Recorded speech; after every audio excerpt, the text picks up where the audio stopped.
Hello guys, welcome to our Parcham IAS. आज मैं आपके लिए लेकर आई हूँ NCERT class 8th science chapter 15 कुछ प्राकृतिक परिघटनाएं। कक्षा 7वीं में आपने पवन, तूफान या चक्रवात के बारे में पढ़ा था। आपने यह जानकारी प्राप्त की थी कि चक्रवात मानव जीवन तथा संपत्ति को अत्यधिक क्षति पहुंचा सकता है। आपने यह भी जाना था कि कुछ सीमाओं तक हम इन विनाशकारी परिघटनाओं से अपना बचाव भी कर सकते हैं। इस अध्याय में हम दो अन्य विनाशकारी परिघटनाओं के बारे में तड़ित तथा भूकंप पर चर्चा करेंगे। हम इन परिघटनाओं द्वारा किए जाने वाले विनाशों को कम करने के उपाय पर भी चर्चा करेंगे। तड़ित क्या होता है? विद्युत के तार ढीले हो जाने पर आपने विद्युत खंभों पर चिंगारियां देखी होगी। यह परिघटना उस समय बहुत अधिक हो जाती है जब पवन के चलने पर तार हिलते ढुलते हैं। आपने सॉकेट में प्लग के ढीले होने पर भी चिंगारियां निकलती देखी होगी। तड़ित भी एक विशाल स्तर की विद्युत चिंगारी ही है। प्राचीन काल में लोग इन चिंगारियों का कारण नहीं समझते थे, अतः वे तड़ित से डरते थे और सोचते थे कि उन पर भगवान के क्रोध के कारण यह हुआ है। अब वास्तव में हम यह जानते हैं कि बादलों में आवेश में एकत्रित होने पर तड़ित पैदा होता है। हमें तड़ित से डरना नहीं चाहिए, परंतु इन घातक चिंगारों से हमें बचाव के लिए सावधानियां बरतनी चाहिए। चिंगारियां जिनके विषय में यूनानी जानते थे। 1800 ईसा पूर्व से भी पहले प्राचीन यूनानी यह जानते थे कि जब एम्बर एक प्रकार की रोल को फर से रगड़ने तो यह बालों जैसी हल्की वस्तुओं को आकर्षित कर लेता है। आपने यह देखा होगा कि जब आप ऊनी अथवा पॉलिस्टर के वस्त्रों को उतारते हैं तो आपके बाल खड़े हो जाते हैं। यदि आप अंधेरे में इन वस्त्रों को उतारते हैं तो आप चटचट ध्वनि के साथ चिंगारी तक देख सकते हैं। सन 1752 में अमेरिकी वैज्ञानिक बेंजामिन फ्रैंकलिन ने यह दर्शाया कि तड़ित तथा आपके वस्त्रों में उत्पन्न चिंगारी वास्तव में एक ही परिघटना है, परंतु इस तथ्य के साकार होने में 2000 वर्ष लगे। मुझे आश्चर्य है कि उन्हें इस समानता को ज्ञात करने में इतने वर्ष क्यों लगे। वैज्ञानिक खोजें बहुत से लोगों के लंबे समय तक कठिन परिश्रम का परिमाण है। अब हम विद्युत आवेशों के कुछ गुणों का अध्ययन करेंगे। हम यह भी देखेंगे कि यह आकाश में तड़ित से किस प्रकार संबंधित है। जैसा कि हम यहाँ पर देख सकते हैं, विद्युत आवेशों की प्रकृति को समझने के लिए आइए कुछ क्रियाकलाप करते हैं, परंतु पहले उस खेल को याद कीजिए जिसे आपने कभी खेला होगा। जब आप प्लास्टिक के पैमाने को अपने सूखे बालों से रगड़ने तो पैमाना कागज के छोटे छोटे टुकड़ों को आकर्षित कर सकता है। रगड़ द्वारा आवेशन। क्रियाकलाप 15.1 बॉल पेन की खाली रिफिल लीजिए। इसे तेजी से किसी पॉलीथीन की टुकड़े से रगड़कर इसे कागज के छोटे छोटे टुकड़ों के समीप लाइए। इतनी सावधानी रखिए कि रिफिल का रगड़ा गया सिरा आपके हाथों अथवा किसी धातु की वस्तुओं से ना छुए। अपने क्रियाकलाप को छोटी छोटी सूखी पत्तियां, भूसे तथा सरसों के दानों के साथ दोहराइए। अपने प्रेक्षणों को नोट कीजिए। जब प्लास्टिक की रिफिल को पॉलीथीन के साथ रगड़ते हैं तो यह कुछ विद्युत आवेश अर्जित कर लेता है। इसी प्रकार जब प्लास्टिक की कंघी को सूखे बालों से रगड़ते हैं, यह भी कुछ विद्युत आवेश अर्जित कर लेती है। इन वस्तुओं को आवेशित वस्तुएं कहते हैं। रिफिल तथा प्लास्टिक की कंघी को आवेशित करने की प्रक्रिया पॉलीथीन तथा बाल भी आवेशित हो जाते हैं। आइए अब हम आपकी जानी पहचानी कुछ अन्य वस्तुओं को आवेशित करने का प्रयास करते हैं। क्रियाकलाप 15.2 सारणी 15.1 में दी गई वस्तुएं तथा पदार्थ एकत्र कीजिए। इनमें से प्रत्येक वस्तु को सारणी में दिए गए अनुसार पदार्थ के साथ रगड़कर आवेशित कीजिए। अपने अनुभव को नोट कीजिए। आप इस सारणी में और अधिक वस्तुएं जोड़ सकते हैं। जैसे कि हम देखते हैं यहाँ पर सारणी 15.1 रगड़ी गई वस्तुएं पदार्थ जिससे रगड़ा जाए कागज के टुकड़ों को आकर्षित करती है या नहीं करती है, आवेशित है या नहीं है। रिफिल, पॉलीथीन, ऊनी वस्त्र, गुब्बारा या पॉलीथीन, ऊनी वस्त्र, शुष्क बाल या रबर, ऊन, स्टील का चम्मच, पॉलीथीन और ऊनी वस्त्र। तो आप यहाँ पर बता सकते हैं कि ये कागज के टुकड़ों को आकर्षित करती है या नहीं, इनके अंदर आवेशित होने का गुण है या नहीं है। आवेशों के प्रकार तथा इनकी अन्योन्य क्रियाएं। हम अगले क्रियाकलाप के लिए कुछ वस्तुएं सारणी 15.1 में से चुनते हैं। जैसे कि हम यहाँ पर देख सकते हैं, दो गुब्बारे फैलाइए। इन्हें इस प्रकार लटकाइए कि ये एक दूसरे को स्पर्श ना करें। दोनों गुब्बारों को किसी ऊनी कपड़े से रगड़िए और छोड़ दीजिए। आप क्या देखते हैं? समान आवेश के एक दूसरे को प्रतिकर्षित करते हैं। आइए अब हम इस क्रियाकलाप को पेन के बेकार रिफिलों के साथ दोहराएं। एक रिफिल को पॉलीथीन से रगड़िए। कांच के गिलास को स्टैंड की भांति उपयोग करते हुए इस गिलास में रखिए। दूसरी रिफिल को पॉलीथीन से रगड़िए तथा इसे आवेशित रिफिल के निकट लाइए। सावधान रहिए, रिफिल का आवेशित सिरा अपने हाथों से ना छुए। क्या ग्लास में रखे रिफिल पर कोई प्रभाव पड़ता है? क्या ये दोनों रिफिल एक दूसरे को आकर्षित तथा प्रतिकर्षित करते हैं? इस क्रियाकलाप में हम ऐसी आवेशित वस्तुओं को एक दूसरे से निकट लाए थे जो उसी पदार्थ की बनी थी। यदि भिन्न पदार्थों से बनी आवेशित वस्तुओं को एक दूसरे के निकट लाएं तो क्या होगा? आइए पता लगाते हैं। एक रिफिल को पहले की भांति रगड़कर इसे धीरे से ग्लास में रखिए। इस रिफिल के निकट एक फूला हुआ आवेशित गुब्बारा लाइए और प्रेक्षण कीजिए। विपरीत आवेश एक दूसरे को आकर्षित करते हैं और जो एक ही पदार्थ के होते हैं वो क्या करते हैं? समान आवेशों के बीच वो एक दूसरे को प्रतिकर्षित करते हैं। आइए प्रेक्षणों का सारांश करें। एक आवेशित गुब्बारे ने दूसरे आवेशित गुब्बारे को प्रतिकर्षित किया। एक आवेशित रिफिल ने दूसरी आवेशित रिफिल को प्रतिकर्षित किया, परंतु एक आवेशित गुब्बारे ने आवेशित रिफिल को आकर्षित किया। क्या यह इंगित करता है कि गुब्बारे पर आवेश रिफिल के आवेश से भिन्न प्रकार का है? क्या फिर हम यह कह सकते हैं कि आवेश दो प्रकार के होते हैं? क्या हम यह भी कह सकते हैं कि सजाती एक ही प्रकार के आवेश एक दूसरे को प्रतिकर्षित करते हैं, जबकि विजातीय विभिन्न प्रकार के आवेश एक दूसरे को आकर्षित करते हैं? मान्यता के अनुसार रेशम से रगड़ने पर कांच की छड़ द्वारा अर्जित आवेश को धनावेश कहते हैं, अन्य प्रकार के आवेश को ऋणावेश कहते हैं। यह देखा गया है कि जब आवेशित कांच की छड़ को पॉलीथीन से रगड़े गए आवेशित प्लास्टिक स्ट्रा के निकट लाएं तो दोनों के बीच आकर्षण होता है। आपके विचार से प्लास्टिक स्ट्रा पर किस प्रकार का आवेश होना चाहिए? आपका यह अनुमान है कि प्लास्टिक स्ट्रा पर ऋण आवेश होना चाहिए। सही है। रगड़ने पर उत्पन्न विद्युत आवेश स्थितिक होते हैं, वे स्वयं गति नहीं करते। जब आवेश गति करते हैं तो विद्युत धारा बनती है। आप कक्षा 6 से ही विद्युत धारा के विषय में अध्ययन कर रहे हैं। परिपथ में प्रवाहित होने वाली विद्युत धारा जिससे बल्ब चमकता है और तार गर्म हो जाता है और कुछ नहीं वरन आवेशों का प्रवाह ही है। अब हम देखते हैं आवेश का स्थानांतरण। 15 पॉइंट क्रियाकलाप हम 15.4 करके देखते हैं। मुरब्बे की एक खाली बोतल लीजिए। बोतल के मुंह के साइज के कुछ बड़ा गत्ते का टुकड़ा लीजिए। इसमें छिद्र बनाइए जिसमें धातु की पेपर क्लिप घुसाई जा सके। दर्शाए गए अनुसार पेपर क्लिप को खोलिए। एल्यूमिनियम की पन्नी की लगभग 4 सेंटीमीटर से 1 सेंटीमीटर की साइज की 2 पट्टी काटिए। चित्र में दर्शाए अनुसार इन्हें पेपर क्लिप पर लटकाइए। गत्ते के ढक्कन में पेपर क्लिप को इस प्रकार घुसाइए कि यह गत्ते के लंबवत रहे। रिफिल को आवेशित कीजिए तथा इसे पेपर क्लिप के सिरे से स्पर्श कराइए। प्रेक्षण कीजिए क्या होता है। क्या पन्नी पट्टियों को कोई प्रभाव पड़ता है? क्या एक दूसरे को आकर्षित करती है या प्रतिकर्षित करती है? क्या पेपर क्लिप के सिरे या अन्य आवेशित वस्तुओं को स्पर्श कराइए। क्या हर बार पन्नी की पट्टियां समान रूप से व्यवहार करती है? क्या इस उपकरण का उपयोग यह पहचान कराने के लिए कर सकते हैं कि कोई वस्तु आवेशित है अथवा नहीं? क्या आप यह स्पष्ट कर सकते हैं कि पन्नी की पट्टियां एक दूसरे को क्यों प्रतिकर्षित करती है? जैसा कि हम यहाँ पर देख सकते हैं, सरल विद्युतदर्शी हमको दिखाया गया है। एल्यूमिनियम की पन्नी की पट्टियां क्लिप से होते हुए आवेशित रिफिल से आवेशित प्राप्त करती है। याद रहे कि आधातुएं विद्युत अच्छी चालक होती है। समान आवेश वाली पट्टियां एक दूसरे को प्रतिकर्षित करती है और फैल जाती है। इसी प्रकार की युक्ति का उपयोग यह परीक्षण करने के लिए किया जा सकता है कि कोई वस्तु आवेशित है अथवा नहीं। युक्ति को विद्युतदर्शी कहते हैं। इस प्रकार हमें यह ज्ञात हुआ कि विद्युत आवेश को किसी आवेशित वस्तु से अन्य वस्तु में धात्विक चालन द्वारा भेजा जा सकता है। पेपर क्लिप के सिरे को धीरे से हाथ से स्पर्श कीजिए। ऐसा करते ही आप पन्नी की पट्टियों में एक परिवर्तन देखेंगे, वे अपनी मूल स्थिति में वापस आ जाती है। पन्नी की पट्टियों को आवेशित करने का तथा पेपर क्लिप को स्पर्श करने की क्रिया को दोहराइए। हर बार आप यह देखेंगे कि जैसे ही आप हाथ से पेपर क्लिप को स्पर्श करते हैं, पन्नी की पट्टियां सिमट जाती है। इसका कारण यह है कि स्पर्श करने पर पन्नी की पट्टियों का आवेश हमारे शरीर से होकर पृथ्वी में चला जाता है। तब हम कहते हैं कि पन्नी की पट्टियां अनावेशित है।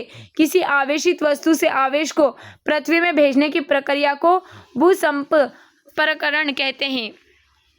अब हम देखते हैं विद्युत धारा के किसी भी कारण से लिंक होने से विद्युत आघात से हमें बचाने के लिए भवनों में भूसंपर्करण की व्यवस्था की जाती है। तड़ित की कहानी। अब रगड़ द्वारा उत्पन्न आवेशों के आधार पर तड़ित की व्याख्या करना संभव है। कक्षा 7वीं में आपने सीखा था कि गरज वाले तूफानों के बनते समय वायु की धाराएं ऊपर की ओर जाती है जबकि जल की बूंदें नीचे की ओर आ जाती है। इन प्रबल गतिविधियों के कारण आवेशों का पृथक्करण होता है।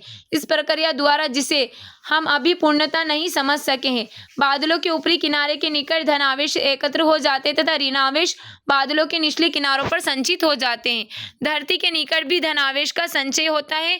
जब संचित आवेशों का परिमाण अत्यधिक हो जाता है तो वायु जो विद्युत की हीन चालक है आवेशों को प्रवाह को नहीं रोक पाती। ऋणात्मक तथा धनात्मक आवेश मिलते हैं और प्रकाश की चमकीली धारियां तथा ध्वनि उत्पन्न होती है। इसे हम तड़ित के रूप में देख सकते हैं। इस प्रक्रिया को विद्युत विसर्जन कहते हैं। जैसा कि आप यहाँ पर देख सकते हैं आवेश के संचयन से तड़ित होना, जैसे कि धन आवेश और ऋण आवेश, तो इससे क्या होता है यहाँ पर तड़ित का होना होता है। विद्युत विसर्जन की प्रक्रिया को दो अथवा अधिक बादलों के बीच अथवा बादलों तथा पृथ्वी के बीच हो सकती है। अब हम प्राचीन काल के लोगों की भांति तड़ित से भयभीत होने की आवश्यकता नहीं है। अब हम मूल परिघटना को समझते हैं। वैज्ञानिक हमारा ज्ञान बढ़ाने के लिए कठोर परिश्रम कर रहे हैं, तथापि तड़ित के गिरने पर जीवन तथा संपत्ति की हानि होती है। अतः हमें अपने बचाव के लिए आवश्यक उपाय करने चाहिए। तड़ित से सुरक्षा। तड़ित एवं झंझा गरज वाले तूफानों के समय कोई भी खुला स्थान सुरक्षित नहीं होता। गरज सुनना किसी सुरक्षित स्थान पर तुरंत पहुंचने की चेतावनी है। अंतिम गर्जन सुनने के बाद सुरक्षित स्थान से बाहर आने से पहले कुछ देर प्रतीक्षा करें। सुरक्षित स्थान का पता लगाना। कोई मकान अथवा भवन सुरक्षित स्थान है। यदि आप किसी कार अथवा बस द्वारा यात्रा कर रहे हैं तो वाहन की खिड़कियां दरवाजा बंद होने पर आप उसके भीतर ही सुरक्षित हैं। तड़ित झंझा के समय क्या क्या कर सकते हैं और क्या नहीं कर सकते। बाहर खुले में खुले वाहन जैसे मोटरसाइकिल, ट्रैक्टर, निर्माण कार्य हेतु मशीनें, खुली कार सुरक्षित नहीं है। खुले मैदान, ऊंचे वृक्ष, पार्कों में शरण स्थल, ऊंचे स्थान तड़ित से हमारी सुरक्षा नहीं करते। तड़ित झंझा के समय छाता लेकर चलने का विचार किसी भी दृष्टि से अच्छा नहीं है। यदि आप वन में हैं तो छोटे वृक्ष के नीचे शरण लीजिए। यदि आप किसी ऐसे खुले क्षेत्र में जहां कोई शरण स्थल नहीं है तो सभी वृक्षों से काफी दूरी पर खड़े रहें। जमीन पर ना लेटे बल्कि जमीन पर सिमट कर नीचे बैठे। अपने हाथों से घुटनों पर तथा सिर को हाथों के बीच रखें। इस स्थिति में आप आघात के लिए लघुत्तम लक्ष्य बन जाएंगे। तड़ित के समय सुरक्षित स्थिति। जैसा कि हम देख सकते हैं लड़का बैठा हुआ हमको दिखाई दे रहा है। घर के भीतर तड़ित टेलीफोनों के तारों को विद्युत तारों तथा धातु के पाइपों पर आघात कर सकती है। क्या आपको याद है कि तड़ित एक विद्युत विसर्जन है। तड़ित झंझा के समय हमें इन्हें छूना नहीं चाहिए। ऐसे समय मोबाइल फोन अथवा बिना डोरी वाले फोन का उपयोग सुरक्षित है, परंतु यह बुद्धिमत्तापूर्ण नहीं है कि आप किसी ऐसे व्यक्ति को टेलीफोन करें तो तारयुक्त फोन से आपकी बात सुन रहा है। बहते जल के संपर्क से बचने के लिए तड़ित झंझा के समय स्नान से बचना चाहिए। कंप्यूटर, टीवी आदि जैसे विद्युत उपकरणों प्लगों को सॉकेट से निकाल देना चाहिए। विद्युत बल्बों, ट्यूबलाइटों को जलाए रखा जा सकता है, इनसे कोई हानि नहीं होती है। अब हम आगे देखते हैं तड़ित चालक। तड़ित चालक एक ऐसी युक्ति है जिसका उपयोग भवनों को तड़ित के प्रभाव से बचाने के लिए किया जाता है। किसी भवन के निर्माण के समय उसकी ऊंची दीवारें उस भवन की ऊंचाइयों से अधिक लंबाई की धातु की छड़ स्थापित कर दी जाती है। इस छड़ का एक सिरा वायु में खुला रखा जाता है तथा दूसरे सिरे को जमीन में काफी गहराई तक दबा दिया जाता है। धातु की छड़ विद्युत आवेश के जमीन तक पहुंचने के लिए एक सरल पथ प्रदान करती है। भवन निर्माण में उपयोग होने वाली धातु के स्तंभ, विद्युत तार तथा जल पाइप की कुछ सीमा तक हमारा बचाव करते, परंतु तड़ित झंझा के समय इन्हें स्पर्श नहीं करना चाहिए। अब हम देखते हैं भूकंप। आपने अभी तड़ित झंझा तथा तड़ित के विषय में पढ़ा है। अध्ययन कक्षा 7वीं में आपने चक्रवातों के बारे में अध्ययन किया था। ये प्राकृतिक परिघटनाएं मानव जीवन तथा संपत्ति का बड़े पैमाने पर विनाश कर सकती है। सौभाग्यवश कुछ हद तक हम इन परिघटनाओं की भविष्यवाणी कर सकते हैं। मौसम विभाग कुछ क्षेत्रों में बन रहे तड़ित झंझा के बारे में चेतावनी दे सकता है। यदि तड़ित झंझा होती है तो इसके साथ सदैव तड़ित तथा चक्रवात की संभावनाएं रहती है। अतः इन परिघटनाओं से होने वाली क्षति से बचाव के उपायों के लिए हमारे पास समय होता है। हम देख सकते हैं यहाँ पर ये क्या दिखाया गया हमको, तड़ी चालक दिखाया गया है। तो ऐसे यहाँ पर भवनों में तड़ी चालक तथा तांबे की प्लेट लगी होती है। ये हमारा तड़ी चालक है, तड़ी से बचाव के लिए। तथापि एक ऐसी परिघटना भी है जिसके बारे में भविष्यवाणी करने की क्षमता अभी तक भी हम विकसित नहीं कर पाए हैं। यह है भूकंप। यह विशाल स्तर पर जनजीवन तथा संपत्ति को क्षति पहुंचा सकता है।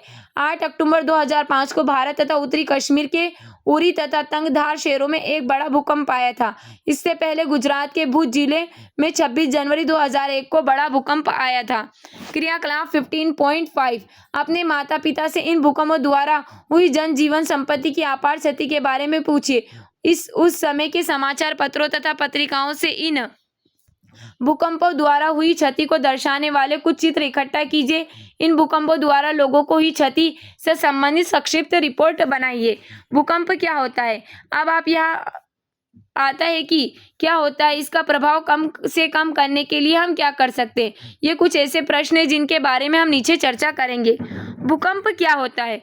भूकंप जो बहुत कम समय तक रहता है, पृथ्वी का कंपन अथवा कोई झटका होता है। यह पृथ्वी की भूपर्पटी के भीतर गहराई में गड़बड़ के कारण उत्पन्न होता है। भूकंप हर समय सब जगह आते रहते हैं।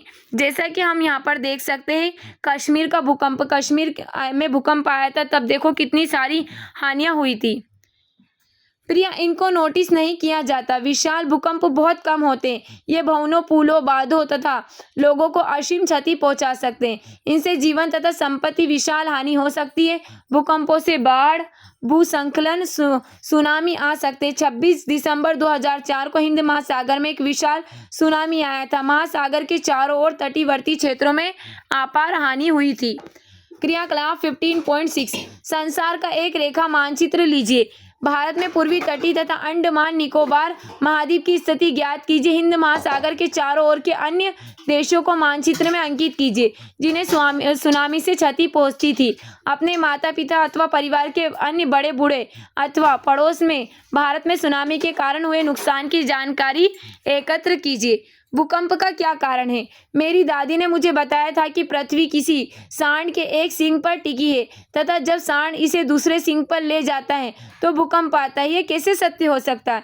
प्राचीन काल में लोग भूकंप आने का सही कारण नहीं जानते थे, अतः उनकी धारण मनगढ़ंत कथाओं, जैसे कि बूझों की दादी ने सुनाई थी, द्वारा व्यक्त की जाती थी। संसार के अन्य भागों में भी इसी प्रकार की कथाएं प्रचलित थी। अब हम यहाँ पर देख सकते हैं पृथ्वी के अंदर भूकंप के क्या कारण हो सकते हैं। अब हम यह जानते हैं कि पृथ्वी के भीतर की सबसे ऊपरी सतह गहराई की गड़बड़ के कारण भूस्पंदन आते हैं। पृथ्वी की इस परत को भूपर्पटी कहते हैं। जैसा कि हम यहाँ पर देख सकते हैं, क्या है भूपर्पटी? परावार, ब्रह्मकोड और आंतरिक क्रोड। पृथ्वी की संरचना। पृथ्वी की यह परत एक खंड में नहीं है, यह टुकड़ों में विभाजित है। प्रत्येक टुकड़ों को प्लेट कहते हैं। यह प्लेट निरंतर गति करती रहती है जब एक दूसरे से रगड़ खाती है अथवा टक्कर के कारण। ये पृथ्वी की प्लेट दिखाई दे रही है, यूरेशियन प्लेट, अरेबियन प्लेट और इंडियन प्लेट। टक्कर के कारण एक प्लेट दूसरी प्लेट के नीचे चली जाती है, तो इसके कारण भूपर्पटी विक्षोभ उत्पन्न होता है। यह विक्षोभ पृथ्वी की सतह पर भूकंप के रूप में दिखाई देता है। जैसे कि टकराती प्लेटें, रगड़ खाती हुई प्लेटें, पृथ्वी की प्लेटों की गतियां, जैसे कि हम इनको गतियां देख सकते हैं इनकी। यदि वैज्ञानिक भूकंप के बारे में इतना अधिक जानते हैं तो क्या वे आने वाले भूकंप के समय तथा स्थान भविष्यवाणी कर सकते हैं? यद्यपि हम भूकंप आने के कारण निश्चित रूप से जानते हैं, तथापि अभी तक यह संभव नहीं हो सका है कि आने वाले भूकंप के समय तथा स्थान की भविष्यवाणी कर सकें। मैंने कहीं पढ़ा था कि भूमिगत विस्फोटों से भिन्न भूस्पंदन उत्पन्न हो सकते हैं। पृथ्वी पर भूस्पंदन ज्वालामुखी फटने अथवा किसी हल्के उल्कापिंड के पृथ्वी से टकराने अथवा किसी भूमिगत नाभिकीय विस्फोट के कारण भी उत्पन्न होता है। परंतु अधिकांश भूकंप पृथ्वी की प्लेटों की गतियों के कारण होता है। भूकंप प्लेटों की गतियों के कारण उत्पन्न होते हैं, अतः जहाँ प्लेटों की सीमाएं दुर्बल क्षेत्र होती है वहाँ भूकंप आने की संभावना अधिक होती है। इन दुर्बल क्षेत्रों को भूकंपी क्षेत्र अथवा भ्रष्ट क्षेत्र भी कहते हैं। भारत के अति भूकंप आंशिक क्षेत्र कश्मीर, पश्चिमी केंद्रीय हिमालय, समस्त उत्तर पूर्व कच्छ का रण, राजस्थान तथा सिंध गंगा के मैदान है। दक्षिण भारत के कुछ भाग भी खतरे के क्षेत्र में आते हैं। जैसे कि हम यहाँ पर देख सकते हैं, यूरेशियन प्लेट दिखाई दे रही, तिब्बत का पठार, हिमालय, गंगा का मैदान, इंडियन प्लेट, माउंट एवरेस्ट, और यहाँ पर हिंद महासागर, भारत उपमहाद्वीप में पृथ्वी की प्लेटों की गतियां। किसी भूकंप की शक्ति के परिणाम को रिएक्टर पैमाने पर व्यक्त किया जाता है।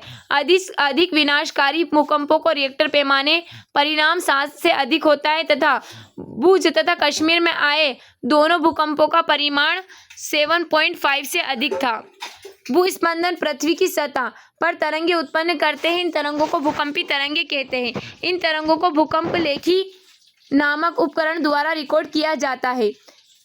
यह उपकरण मात्र एक कंपायमान क्षण अथवा लोलक होता है जो भूस्पंदन आने पर दोलन कंपन करने लगता है। इसके कंपायमान तंत्र के साथ एक पेन जुड़ा रहता है। यह पेन इसके नीचे गति करने वाले कागज की पट्टी पर भूकंपी तरंगों को रिकॉर्ड करता है। इन तरंगों का अध्ययन करके वैज्ञानिक भूकंप का संपूर्ण मानचित्र बना सकते हैं, जैसा कि हमको चित्र 15.14 में दिखाया गया है। वे भूकंप की क्षति पहुंचा सकने की क्षमता का अनुमान भी लगा सकते हैं, जैसे कि हम यहाँ पर देख सकते हैं। हमको चित्र दिखाया गया है। पहले तो हम देखते हैं चित्र 15.13। जैसे कि यहाँ पर एक डोरी दिखाई गई है, पेन है, टैंक है, चार्ट पेपर, लोलक का गोलक घूर्णी ड्रम, डोरी। यहाँ पर देख सकते हैं भूकंप लेखी का आरेख, और यहाँ पर है भूकंप का चित्र। भूकंप का चित्र क्या है? फोकस, पृथ्वी का पृष्ठ, अभिकेंद्र और भूकंपी तरंगे। विज्ञान में अन्य बहुत से पैमानों की भांति डेसिबल एक अन्य उदाहरण है। रिएक्टर पैमाना रेखित नहीं है। इसका अर्थ यह है कि इस पैमाने पर 6 परिमाण है के भूकंप क्षतिनाशी ऊर्जा 4 परिमाण के भूकंप की विनाशी ऊर्जा से 1.5 गुनी अधिक है। नहीं है। वास्तव में परिमाण 2 की वृद्धि का अर्थ है 1000 गुनी अधिक विनाशी ऊर्जा है। इसलिए 6 परिमाण के किसी भूकंप की विनाशी ऊर्जा 4 परिमाण के भूकंप की तुलना में 1000 गुनी अधिक है। अब हम देखते हैं भूकंप से बचाव किस तरीके से किया जा सकता है। उपरोक्त चर्चा से हमने यह सीखा कि भूकंप की भविष्यवाणी नहीं की जा सकती। हमने यह भी देखा कि भूकंप अधिक विनाशकारी हो सकते हैं। अतः यह आवश्यक है कि हम हर समय अपने बचाव के लिए आवश्यक सावधानियां बरतें। भूकंपी क्षेत्रों जहां भूकंप आने की अधिक आशंका होती है में रहने वाले लोगों को इनकी सामना करने के लिए विशेष रूप से तैयार रहना चाहिए। सर्वप्रथम इन क्षेत्रों के भवनों का डिजाइन ऐसा हो कि वे बड़े भूकंपों के झटकों को सह सके। आधुनिक भवन प्रौद्योगिकी इसे संभव बना सकती है। उचित यह है कि भवनों के ढांचे सरल हो ताकि भूकंप निरापद हो। किसी योग्य आर्किटेक्चर या एवं संरचना इंजीनियर से परामर्श कीजिए। अत्यधिक भूकंपी क्षेत्रों में भवन निर्माण में भारी पदार्थों की अपेक्षा मिट्टी अथवा इमारती लकड़ी का उपयोग अधिक अच्छा होता है। यदि ढांचा गिरे तो अत्यधिक क्षति नहीं होती। अलमारियों इत्यादि की दीवारों के साथ जड़ना अधिक अच्छा होता है, जिससे कि वे आसानी से ना गिरे।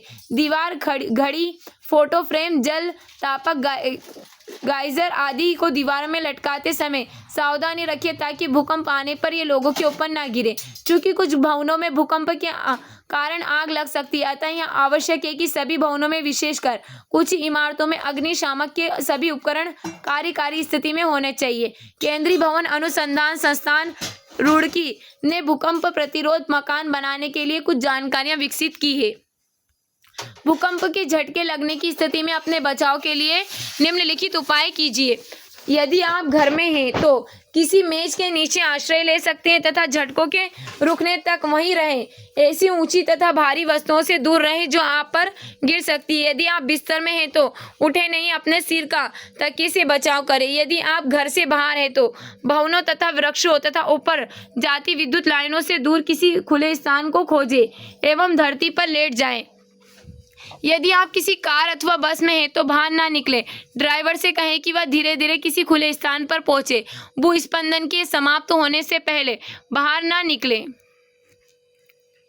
अब हमें यहाँ कुछ प्रमुख शब्द दिए गए हैं, जैसे कि भूपर्पटी, विसर्जन, पृथ्वी की प्लेट, भूकंप, विद्युतदर्शी, तड़ित, तड़ित चालक, ऋण आवेश, धन आवेश, रिएक्टर पैमाना, भूकंप लेखी, गर्जन, तड़ित झंझा, आवेश स्थानांतरण, सुनामी, भूस्पंदन। अब हमें यहाँ पर ये कुछ प्रमुख शब्द दिए गए हैं। अब हम जैसा कि देखते हैं यहाँ पर हमने इस चैप्टर में क्या सीखा। कुछ वस्तुओं को अन्य वस्तुओं से रगड़कर आवेशित किया जा सकता है। आवेश दो प्रकार के होते हैं, धन आवेश और ऋण आवेश। सजातीय आवेश एक दूसरे को प्रतिकर्षित करते हैं, विजातीय आवेश एक दूसरे को आकर्षित करते हैं। रगड़ द्वारा उत्पन्न विद्युत आवेशों को स्थिर आवेश कहते हैं। जब आवेश गति करते हैं तो विद्युत धारा बनती है। कोई वस्तु आवेशित है या नहीं, इसकी पहचान के लिए विद्युतदर्शी का उपयोग किया जाता है। किसी आवेशित वस्तु के आवेश को पृथ्वी में स्थानांतरित करने को भूसंपर्कण कहते हैं। बादलों तथा पृथ्वी अथवा विभिन्न बादलों के बीच विद्युत विसर्जन के कारण तड़ित उत्पन्न होता है। तड़ित आघात जीवन तथा संपत्ति को नष्ट कर सकता है। तड़ित चालक भवनों को तड़ित के प्रभाव से बचा सकते हैं। पृथ्वी के अचानक कांपने तथा थरथराने को भूकंप कहते हैं। भूपर्पाटी के भीतर गहराई में विक्षोभ के कारण भूकंप उत्पन्न होता है। भूकंप आने की भविष्यवाणी संभव नहीं है। पृथ्वी की प्लेटों की सीमाओं पर भूकंप आने की प्रवृत्ति होती है। इन क्षेत्रों को भ्रंश क्षेत्र कहते हैं। किसी भूकंप की विनाशी ऊर्जा माप रिएक्टर पैमाने पर की जाती है। रिएक्टर पैमाने पर 7 से अधिक माप वाले भूकंप जीवन तथा संपत्ति की अपार क्षति कर सकते हैं। हमें भूकंपों से बचाव के लिए आवश्यक सावधानी बरतनी चाहिए। अब हमें यहाँ कुछ क्वेश्चंस दे रखे हैं। इन क्वेश्चंस के आंसर आप मुझे कमेंट बॉक्स में कमेंट करना। उम्मीद है जो हमारा आज का चैप्टर आपको अच्छा लगा। अगर हमारा आज का चैप्टर आपको अच्छा लगा है तो इसी तरह की अपडेट के लिए हमारे चैनल को सब्सक्राइब करें और बेल आइकन को दबाना ना भूलें। Okay, thank you so much.